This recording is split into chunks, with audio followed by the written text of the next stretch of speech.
Friends, ఈరోజు mutton చేసుకుందాము. ఈరోజు సండే కదా, ఈరోజు మటన్ తినాలనిపిస్తుంది. అయితే మటను మార్కెట్కి వెళ్ళి హాఫ్ కేజీ తీసుకోమని చెప్పారు. పోయి హాఫ్ కేజీ తీసుకొచ్చాను. ఇదేమో మటన్ కూర చాలా టేస్టీగా రావాలంటే యూట్యూబ్లో చూశాను.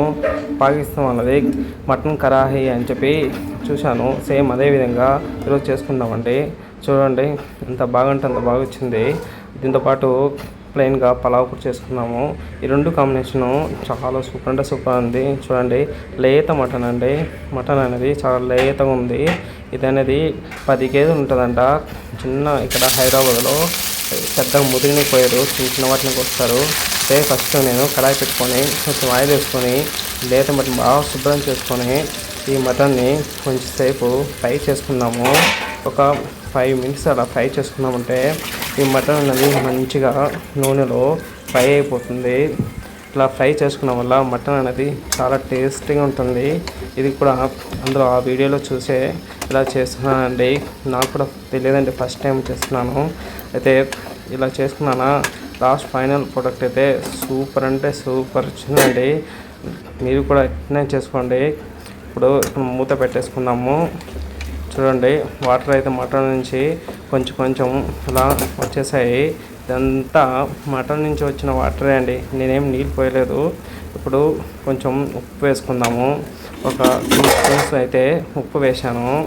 ఈ 2 స్పూన్ ఉప్పు వేయడం వల్ల మటన్ అన్నది ఈ ఉప్పు అనేది దానికి పట్టేసి మంచిగా కొంచెం వాటర్ అవుతుంది. అలాగే మటన్ స్మెల్ రాకుండా కొంచెం మనం పసుపు వేసుకున్నాము. పసుపు వేసుకున్న తర్వాత ఇలా కలపెట్టుకొని కాసేపు అయితే మనము పొయ్యి మీద ఉడికించుకుందాము. చూడండి, ముక్క అనేది ఎంత మంచిగా ఉడికిపోయిందో. ఇది ఇలా ఒక 10-15 మినిట్స్ ఇలా ఉడికించుకున్నట్లయితే చాలా మంచిగా ముక్క అనేది సాఫ్ట్గా అనేది అయిపోతుంది. ఇప్పుడు ఇక్కడ ఒక 3 స్పూన్స్, చిన్న స్పూన్స్ అండి నా దగ్గర ఉన్నది. ఈ చిన్న స్పూన్స్తో అల్లం వెల్లుల్లి పేస్ట్ అయితే వేసుకున్నాను.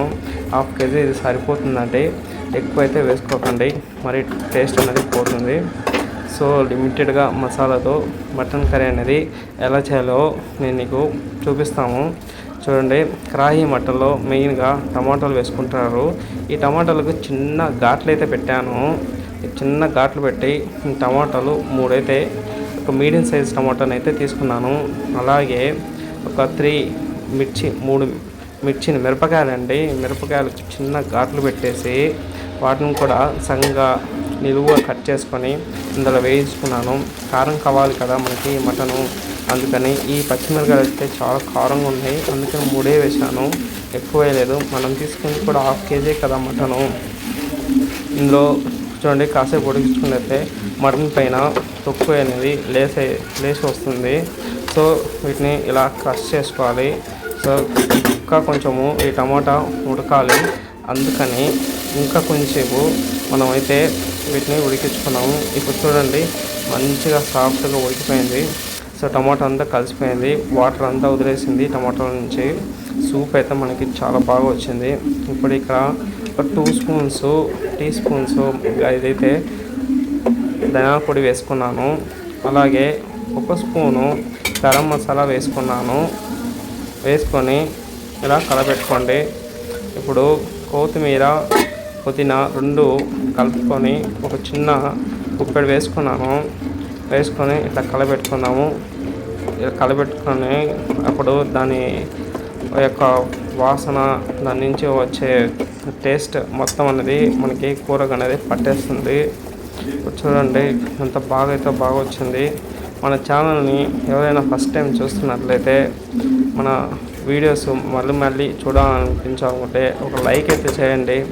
మీరు లైక్ చేయడం వల్ల నాకు చాలా సపోర్ట్ చేసిన వాళ్ళు అవుతారు. సో కంపల్సరీగా వీడియోని లైక్ చేయండి. అలాగే కొత్తగా చూస్తున్నట్లయితే సబ్స్క్రైబ్ చేసుకోండి. ఇంకా మంచి మీకు ఇలాంటి కర్రీస్ అనేది మన ఛానల్లో పెట్టడం జరుగుతుంది. సబ్స్క్రైబ్ చేసుకోండి.